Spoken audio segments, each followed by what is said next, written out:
Bonsoir à tous, bienvenue. Voyons ensemble l'actualité pour ce mardi 17 mai. À la une, les rencontres internationales des grands rendez-vous sportifs 2022. Rendez-vous du monde du sport, lancé aujourd'hui par le Premier ministre Patrick Hachi. Il se tient pour la toute première fois sur le continent africain et mobilise une vingtaine d'entreprises françaises ici à Abidjan. Bonne gouvernance, déclaration du patrimoine. Près de 80% des personnes assujetties à cette obligation et qui ont été identifiées depuis 2015 ont bien déclaré leur patrimoine. Comment passer à 100%? Une rencontre des experts et institutions concernées est ouverte pour y répondre. Dans le dossier EcoPlus, l'Institut national de formation professionnelle agricole. Nous vous proposons de découvrir cet établissement qui forme au métier de la terre et surtout au nouveau paradigme de l'agriculture, alors même que la COP15 bat son plein à Abidjan autour des problématiques de la lutte contre la déforestation. Et puis, nous prendrons la direction du Mali pour terminer avec ce coup d'État déjoué, selon le gouvernement malien, dans la nuit du 11 au 12 mai dernier. Merci de vous informer sur RTI 1. Le sport est à la une avec l'ouverture aujourd'hui par le Premier ministre des rencontres internationales des grands événements sportifs à 2022. Un grand rendez-vous qui se tient pour la toute première fois en Afrique. Il réunit à Abidjan une vingtaine d'entreprises françaises mobilisées notamment pour le projet de la CAN 2023. Alexis Ouedraogo. Les rencontres internationales des grands événements sportifs, RIGES 2022, ouvrent leurs portes à Abidjan. 48 heures durant, promouvoir l'économie sportive. Les RIGES sont un lieu d'échange entre décideurs impliqués dans la gestion des grands événements sportifs et entrepreneurs de la filière sport.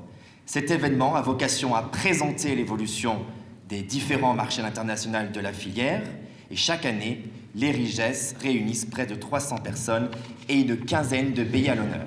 Organisée chaque année par Business France, l'édition 2022 se tient pour la toute première fois sur le continent africain à Abidjan, en prélude à la CAN 2023. Le RIGES qui est organisé nous donne l'opportunité de réfléchir sur la valeur sociale du sport, la valeur du développement de l'économie sportive, mais surtout d'optimiser les investissements réalisés dans notre pays en vue de la CAN 2023 et pour les infrastructures à venir, infrastructures de proximité notamment, dans le cadre des Agora et du Précis.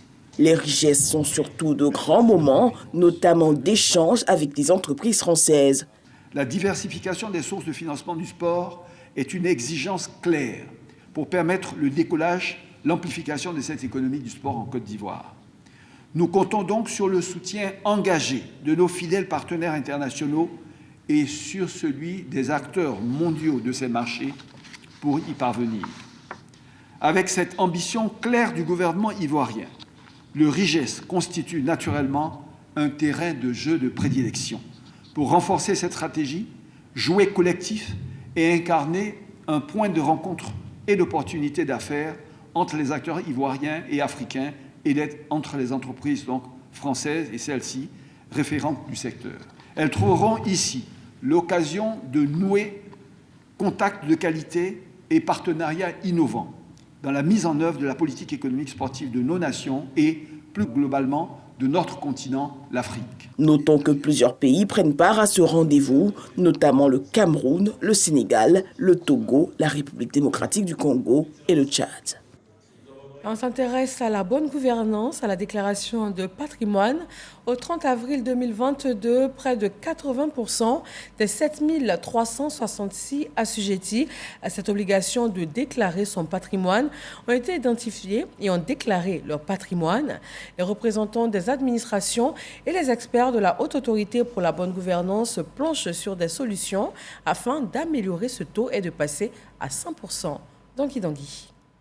Le cadre juridique créé par le gouvernement dès 2013 pour promouvoir la bonne gouvernance et lutter contre la corruption fait obligation aux hautes personnalités civiles et militaires, ainsi que les personnes chargées de la gestion des fonds publics de déclarer leur patrimoine.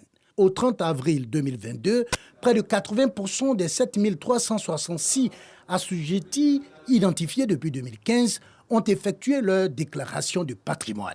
Ce taux est plus élevé pour certaines catégories d'assujettis. Par exemple, 100% des membres du Conseil constitutionnel se sont acquittés de cette obligation. Les magistrats, 97%. Les membres du gouvernement, 93%, selon la Haute Autorité pour la bonne gouvernance, HABG, institution en charge de la réception, du traitement et de la conservation des déclarations de patrimoine. C'est pour améliorer le taux des déclarations que la HABG veut corriger les faiblesses du dispositif juridique actuel qui encadre cette mission. Ces textes sont en quelque sorte des normes de programmation. C'est-à-dire ce que vous souhaitez faire, vous mettez en place dans le but de le faire. Au moment où vous appliquez les textes, vous pouvez voir qu'il y a des écarts. Donc, par exemple, les formulaires que nous utilisons, nous pensons qu'on pourrait peut-être les simplifier. Tous ceux qui sont dans le champ de la déclaration de patrimoine, nous pensons qu'il faut réfléchir sur le champ de la déclaration de patrimoine. Les sanctions qui pourraient s'appliquer à ceux qui n'ont pas fait leur déclaration à temps, on pense aussi à ce sujet-là. Les représentants des administrations assujetties à l'obligation de déclaration de patrimoine et les experts de la Haute Autorité pour la bonne gouvernance sont ainsi en conclave à Grand Bassam pendant 5 jours. Au menu, des échanges et des réflexions sur le dispositif juridique de la déclaration de patrimoine en vue d'améliorer la pratique en Côte d'Ivoire. Autre réflexion, cette fois sur la préservation de l'environnement. La COP15, on en parle maintenant.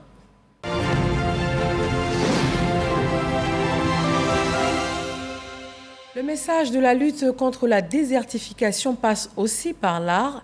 Nous vous invitons à aller à la rencontre d'un artiste peintre féru d'art vert. Il expose à la COP15 ses œuvres qui parlent de respect de l'environnement et d'esprit de civisme environnemental. Amadou Ouattara. La COP 2015, ce n'est pas que les panels de haut niveau, des déclarations et autres sessions de réflexion, c'est aussi ça. L'art de peindre et de convaincre à travers des toiles et création de l'esprit. La poubelle intelligente parce que sur cette poubelle, on a des messages que chaque visiteur vient mettre. Parce que ça fait partie de la caravane éco-print. Chacun laisse son empreinte écologique. Voilà, vous voyez ici, ils ont écrit vie. Il y a quelqu'un qui a écrit salubrité. Cet artiste sensibilise sur la protection de l'environnement à travers ses œuvres. La poubelle intelligente parce qu'elle sensibilise au port du masque contre le coronavirus et contre beaucoup de maladies. Parce que là, vous avez un visage mais qui a été fait à partir de déchets plastiques et de la toile de jute. Et ensuite, dans le dos de la poubelle, vous avez la plante vivante. Vous avez la plante vivante que vous voyez avec les racines et tout, qui symbolise, sinon pour dire que là, c'est la photosynthèse. Lézou Stéphane, fondateur du musée de l'environnement et du respect de la biodiversité, croit en ses chances de convaincre les visiteurs et de faire d'eux des adeptes de la protection de la nature. La problématique de la gestion des déchets, la problématique des menaces sur la biodiversité dont il fait mention ici, sont des réalités que nous vivons aussi au centre de l'Afrique. Selon l'ONU, la désertification touche près de 12 millions d'hectares de terre chaque année et affecte 40% de la population mondiale. Chacun doit contribuer à son humble niveau pour inverser ce triste tableau. L'agroécologie et les approches territoriales dans les pays de la sous-région, on en parle également lors de cette COP15. Le district d'Abidjan et l'ONG internationale Agri-Sud ont évoqué la question lors d'une rencontre tenue ce jour. Franck Wadio. L'agroécologie et les approches territoriales, une table ronde sur le sujet. Il s'agit de mettre en relief les expériences du Sénégal et de la Côte d'Ivoire en la matière. L'intervention du ministre-gouverneur du district d'Abidjan porte sur la préservation des espaces agricoles périurbains de la capitale économique ivoirienne. Méthode choisie, l'approche territoriale. Nous avons une extension d'Abidjan à raison de 200 000 personnes minimum par an.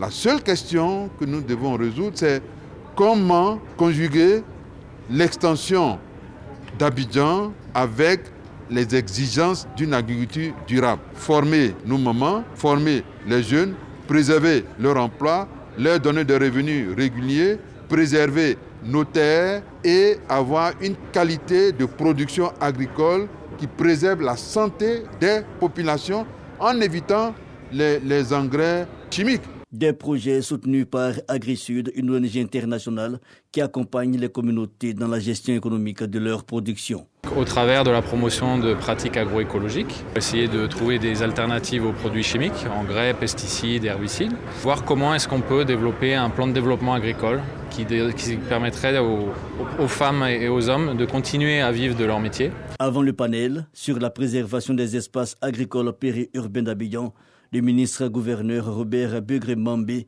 a participé à des échanges sur la promotion et la valorisation de l'économie circulaire. L'économie circulaire s'appuie sur 3 R. Réduire la consommation, redimensionner l'utilisation et puis redonner vie.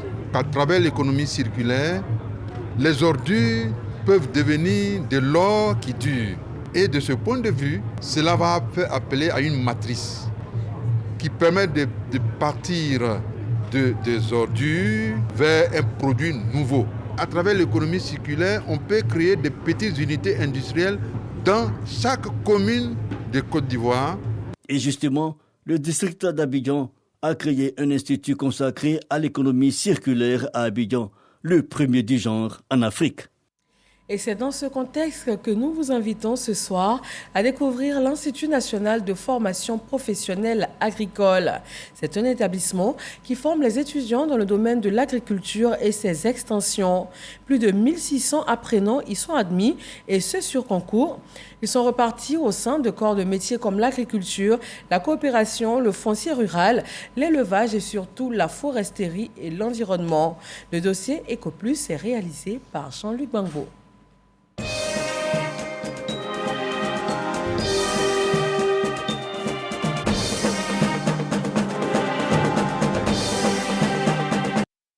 Bingerville, célèbre pour son école militaire préparatoire technique EMPT, où est formée l'élite des forces armées ivoiriennes. L'ancienne capitale de la Côte d'Ivoire, aujourd'hui en pleine urbanisation, n'est pas spontanément une ville associée aux formations agricoles. Et pourtant, niché à quelques encablures du jardin botanique, l'Institut national de formation professionnelle agricole, INFPA, accueille actuellement 1640 élèves en formation générale, professionnelle ou technologique. Quelle est la lecture que vous allez effectuer lorsque vous voulez mesurer un angle dans le cadre de l'implantation de 2003? Honoré Kofi est chargé de cours à l'INFPA. Dans cette classe de deuxième année d'agriculture et coopération, la protection et la gestion efficiente des parcelles constituent désormais le fil rouge des cours de topographie qu'il dispense. Notre approche, c'est d'amener les apprenants à pouvoir calculer les superficies des différentes parcelles pour remettre aux autorités afin de trouver les moyens qu'il faut pour que véritablement ils puissent protéger ces différentes parcelles. Un message que les étudiants se sont appropriés. Dans le temps, nos parents faisaient l'agriculture, je pouvais dire à l'aveuglette, qui défrichaient d'énormes forêts. Et ça fait que notre couvert végétal et forestier a connu des énormes dégâts. Donc il est bien aujourd'hui d'apprendre l'agriculture. On a un phénomène, disons, la déforestation, aujourd'hui qui fait qu'on ne voit plus assez les forêts. Mais on peut faire les reboisements. On fait que demain, ces arbres puissent protéger, disons, l'environnement et puis aussi la pluviométrie. L'INFPA a formé ces 10 dernières années plus de 24 000 étudiants en agriculture, sciences et technologies alimentaires, foncier rural, foresterie, pêche et élevage. Des formations qui ont pour vocation de s'adapter aux différentes mutations de notre société. Au début, les activités agricoles étaient exercées par des personnes certainement qui avaient quitté le chemin classique de la formation, des personnes qui avaient appris sur le tas, des personnes qui avaient appris auprès des parents. C'était une sorte de transmission. Mais aujourd'hui, ce sont des intellectuels, ce sont des étudiants, ce sont des élèves qui font une incursion dans ce domaine pour pouvoir ajouter de la valeur à ce qu'on faisait de façon classique. L'Institut s'adapte également au nouveau paradigme de l'agriculture, à savoir durabilité, résilience et protection du couvert forestier. Nous avons intégré depuis un moment tout ce qui est agriculture aux normes environnementales et un environnement respectueux aussi de l'agriculture. Les deux termes se rejoignent et c'est pourquoi, dans notre approche, nous avons souhaité aller dans le sens d'une agriculture résiliente. Retour à Bingerville. L'agriculture étant un métier de terrain, nous retrouvons un groupe de futurs professionnels du secteur en plein travaux pratiques. Un cours de préparation d'une parcelle pour la production de bananes plantées. Non, allez juste au milieu, prenez l'interligne d'abord. Une salle de classe en plein air. Mettez la piqueur, vite fait. Aujourd'hui, ce qui est le plus crucial, le plus important lors de cette formation est d'inculquer les nouvelles notions de l'agriculture durable à nos étudiants. Il y a tellement d'imperfections dans le monde agricole, donc nous apprenons à nos jeunes, à nos étudiants, les nouvelles méthodes de production. Ici, les élèves ont tous un projet professionnel différent. J'étais déjà sur le terrain en tant que moniteur et comme l'agriculture évolue chaque jour, donc je suis revenue sur le terrain encore pour apprendre les nouvelles technologies qui viennent d'arriver encore. Au sortir d'ici, j'aimerais entreprendre, puisque l'agriculture nourrit son homme. Pourquoi pas s'essayer à la terre et non travailler pour quelqu'un? À l'Institut, on n'apprend pas qu'à produire les spéculations agricoles. On apprend également à les transformer. Nous transformons différents produits, c'est-à-dire les céréales, les tubercules, les fruits et aussi les oléagineux. Outre les écoles régionales d'agriculture à Bingerville et à Pengourou, l'INFPA reste également le terreau de la formation au métier de l'élevage, de la pêche et de la foresterie. Désormais, c'est de former des personnes compétentes au métier agricole et qui ne soient pas intéressés par le fonctionnariat. Ils viennent, ils apprennent pendant un certain temps et ils vont diffuser le savoir qu'ils auront appris à travers des projets innovants. Alors que la COP15 bat son plein avec la quête de solutions pour une agriculture durable et respectueuse de la forêt, la formation constitue, pour le gouvernement ivoirien, l'un des principaux remparts contre les problèmes de désertification ou de pénibilité du travail agricole. L'agriculteur doit être bien formé et bien encadré. Pour cela, notre département ministériel dispose d'un programme qui apporte des formations à la carte, quel que soit le niveau de l'agriculteur. L'Institut compte au total 11 écoles réparties sur l'ensemble du territoire national. L'accès y est possible par concours. Les étudiants en sortent au terme d'une formation de 2 années avec les brevets des techniciens supérieurs et brevets des techniciens agricoles. La découverte de l'Institut qui forme les nouvelles générations d'agriculteurs, un dossier réalisé par Jean-Louis Gbangbo. Une mission brésilienne de prospection est à Abidjan. Elle a une rencontre avec le ministère de l'Agriculture et du Développement rural. Il est question d'ouvrir de nouveaux projets, notamment dans le domaine de l'élevage et du coton. Lancine Bakayeko. Élaborer de nouveaux projets de coopération technique dans les domaines agropastoraux, en particulier pour le secteur du coton et dans les filières d'élevage.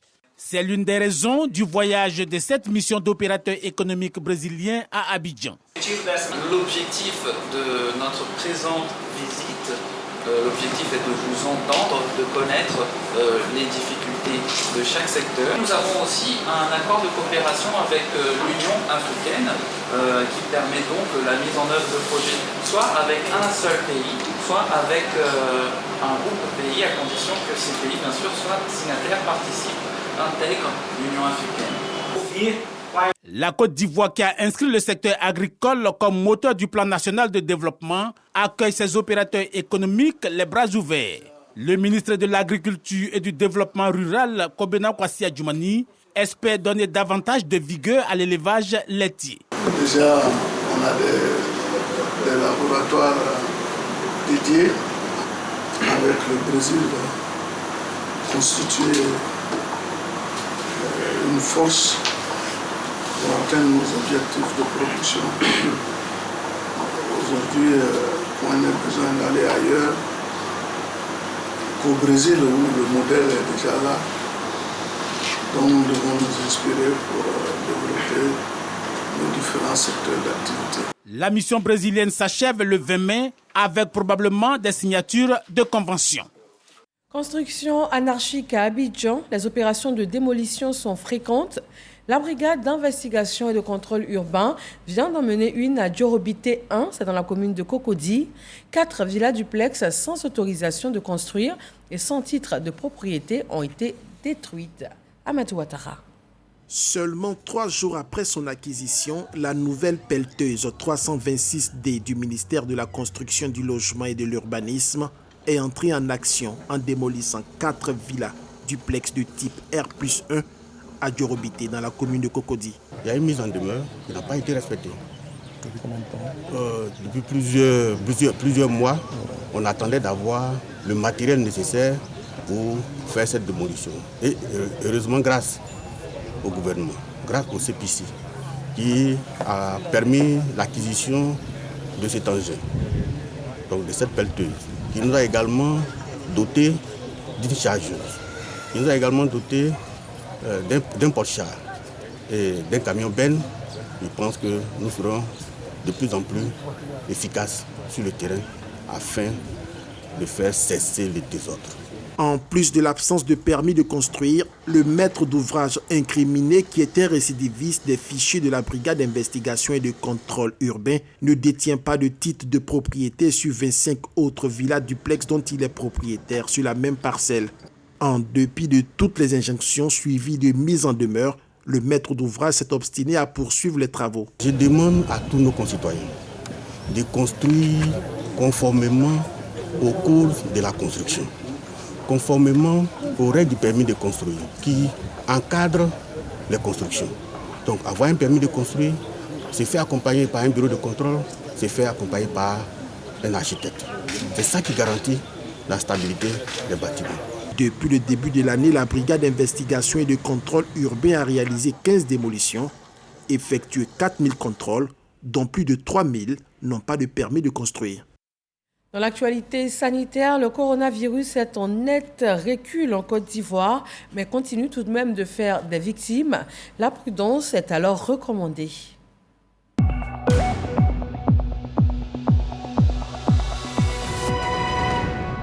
Ce mardi 17 mai, 5 nouveaux cas de Covid-19 ont été détectés en Côte d'Ivoire. 5 personnes déclarées officiellement guéries et 0 décès. Un total de 12 691 643 doses de vaccins ont été administrées du 1er mars 2021 au 16 mai 2022.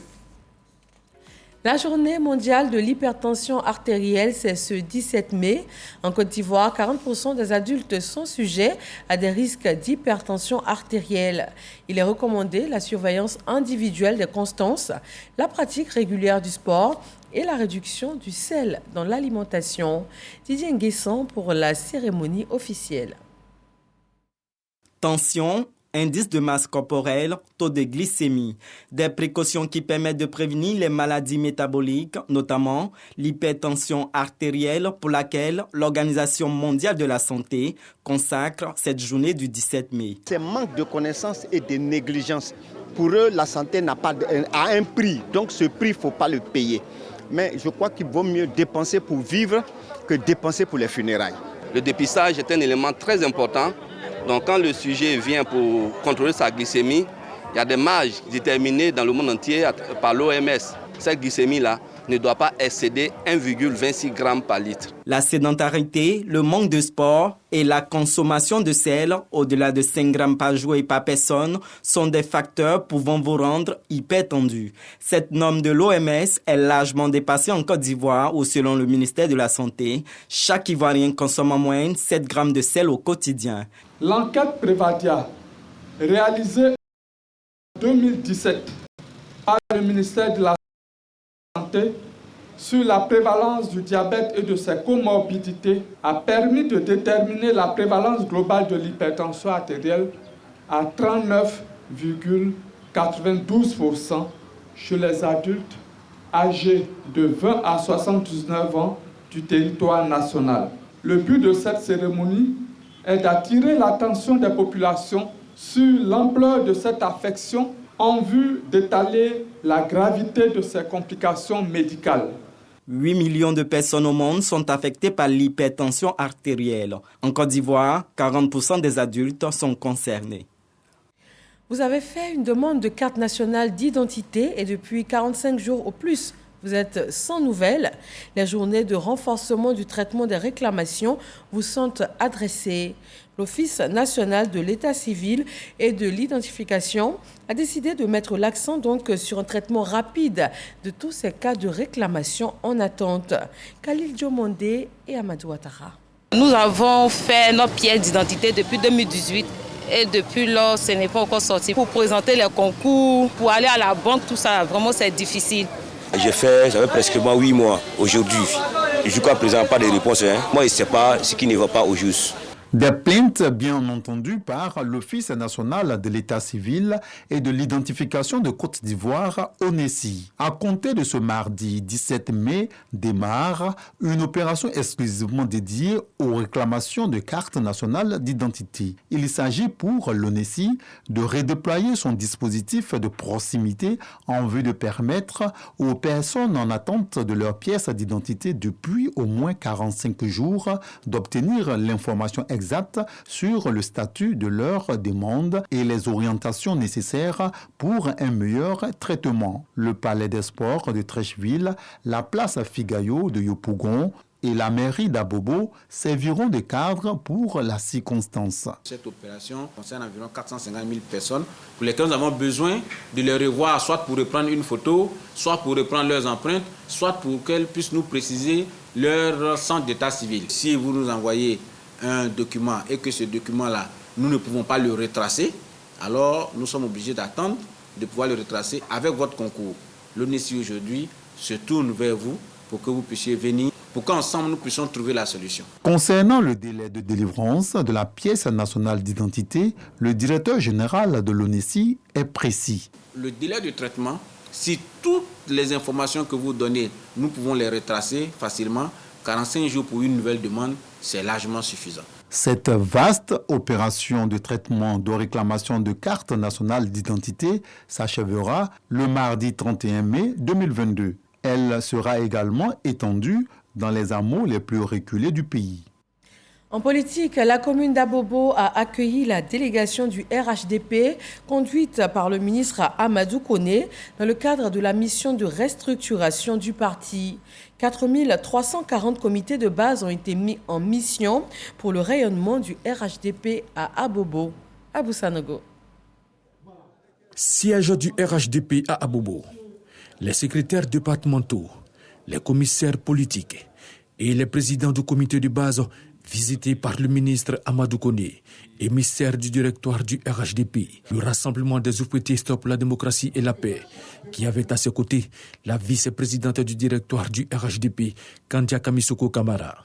Objectif, échanger avec l'ensemble des militants et mettre à jour le fichier électoral. Pour le chef de délégation, il y a de nombreux défis à relever.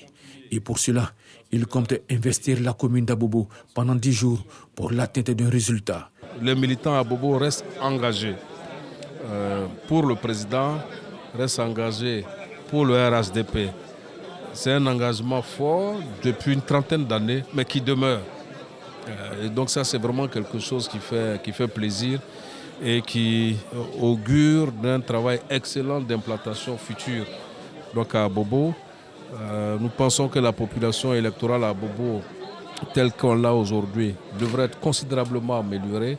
Donc tout ce que nous avons eu comme échange ici, donc nous ont montré cet engagement-là de l'ensemble des militants. Tout sera mis en œuvre selon la vice-présidente du parti, Kandia Kamara, afin que la mission de restructuration du parti à Abobo connaisse un succès franc. Nous prenons l'engagement de faire en sorte qu'il réussisse cette mission qui est très importante pour le parti, pour la vie du parti, pour la survie du parti, mais surtout pour la victoire du parti à toutes les échéances électorales.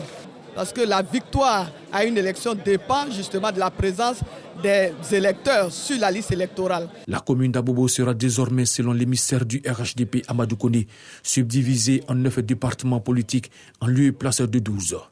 À Abobo, Ce sont 12 départements politiques, 77 zones, 377 sections pour 4340 comités de base qui ont été mis en mission pour le rayonnement du RHDP à Abobo. Dans l'actualité internationale, cette tentative de putsch déjouée au Mali dans la nuit du 11 au 12 mai dernier, l'exécutif malien donne l'information dans un communiqué officiel publié hier lundi.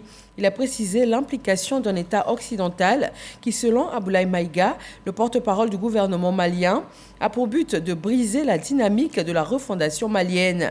Le pays accusé n'a pas été cité. Le gouvernement annonce cependant que tous les moyens nécessaires ont été déployés dans le cadre de l'enquête diligentée.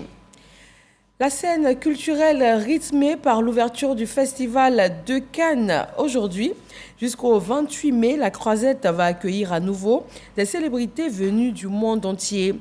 21 films à l'affiche dans la quête de la Palme d'Or. Le Festival de Cannes retrouve cette année son faste après 2 éditions perturbées par la Covid-19. Retrouvez après ce journal, exactement à 20h50 sur RTI 1, le débat politique. La COP15, quels défis diplomatiques, politiques et stratégiques? Fatim Djedje et ses invités répondront à cette question. Très bonne fin de soirée à tous sur RTI 1.